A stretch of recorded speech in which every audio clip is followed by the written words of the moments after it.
हम SBI net banking के password को रीसेट करना सीखेंगे। तो चलिए शुरू करते हैं। सबसे पहले आपको सर्च करना होगा ऑनलाइन एसबीआई।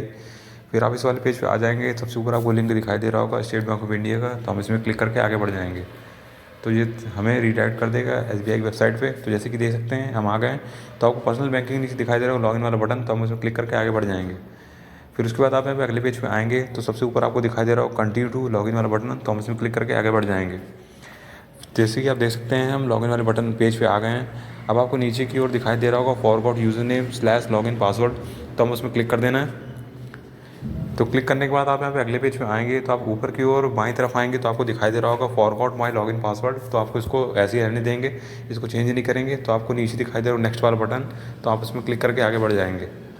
फिर उसके बाद आप यहाँ पे अगले पेज पे आएंगे तो आपको अपनी निजी जानकारी अंकित कर देनी है इसमें, जैसे user name, account number, country, mobile number, जन्म तिथि और जो कैप्चा दिखाई दे रहा है आपको उसमें जी सब अंकित करके सबमिट वाली बटन क्लिक करके आगे बढ़ जाना है। चलिए कर लेते हैं।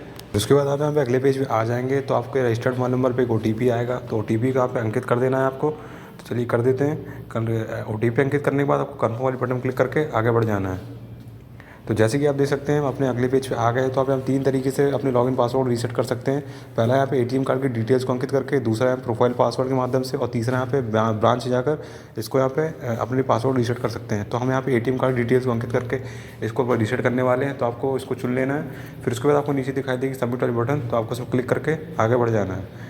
तो जैसे आप यहाँ पे अगले पेज पे आ जाएंगे तो आपको अपना एक्टिव कार्ड जो दिखाई दे रहा है वो आपको चुन लेना है। फिर उसके बाद आपको नीचे दिखाई देगी कन्फर्म वाली बटन, तो आपको उसमें क्लिक करके आगे बढ़ जाना है। फिर आप यहाँ पे अगले पेज पे आएंगे तो आपको कार्ड नंबर दिखाई देगा। उसके बाद आपको अपना कार्ड होल्डर का नाम अंकित कर देना जिसके नाम बैंक खाता है। फिर उसके बाद आपको कार्ड की वैलिडिटी यहाँ पे अंकित कर देनी है, कब है यहाँ पे एक्सपायर होने वाला है। फिर उसके बाद आपको डेबिट कार्ड की यहाँ पे जो 4 अंक होते हैं पिन के, तो आप पासवर्ड के, वो आपको यहाँ पे अंकित करके नीचे जो कैप्चा दिखाई दे रहा है वो आपको अंकित कर देना है। और उसके बाद नीचे आपको प्रोसीड बटन में क्लिक करके आगे बढ़ जाना है। उसके बाद आप यहाँ पे अगले पेज पे आ जाएंगे तो आपको रेफरेंस नंबर दिखाई दे रहा होगा, स्टेटस दिखाई दे रहा होगा, टाइम ऑफ वैलिडेशन दिखाई दे रहा होगा और हरे रंग से दिखाई दे रहा होगा जो आपका डेबिट कार्ड का वैलिडेशन प्रोसेस सफलतापूर्वक हो गया है।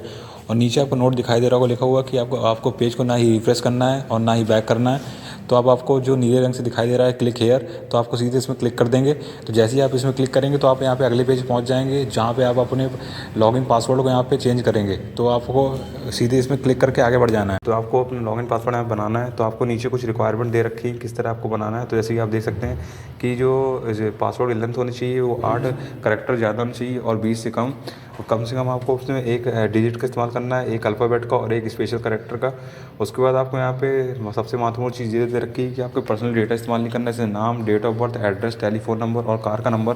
तो इस बात का बिल्कुल ध्यान रखें। और आपको अपने पासवर्ड को कहीं लिख लेना है जिससे ये आपको याद बना रहे। और सबसे अंतिम पॉइंट आपको दे रखा है कि आपको हर थोड़े समय पे अपने पासवर्ड यहाँ पे चेंज करते रहना है। तो इस बात को बिल्कुल ध्यान रखें। चलिए हम अपने पासवर्ड यहाँ पे अंकित करके सबमिट वाले बटन में क्लिक करके आगे बढ़ जाएंगे। उसके बाद आप यहाँ पे अगले पेज पे आएंगे तो यहाँ पे इमोजी दिखाई दे रहा होगा आपको हरे रंग से स्माइल करता हुआ, और आपको नीचे दिखाई भी दे रहा होगा लिखा हुआ जो आपका लॉगिन पासवर्ड है यहाँ सफलतापूर्वक यहाँ पे रीसेट कर दिया गया है। तो आपको यहाँ चिंता करने की ज़रूरत नहीं है। तो अगर आपका बैंक खाता स्टेट बैंक ऑफ इंडिया में है तो आप अपनी एसबीआई नेट बैंकिंग के लॉगिन पासवर्ड को ऑनलाइन तरीके से, जैसे मैंने इस प्रक्रिया में बताया, आप इन्हीं प्रक्रिया का पालन करके अपने लॉगिन पासवर्ड को यहाँ पे रीसेट कर सकते हैं। तो मैं आपसे आशा करता हूँ आपको समझ में आ गया होगा। अगर आ गया तो वीडियो को लाइक कर दें, चैनल सब्सक्राइब करें, कमेंट जरूर करें।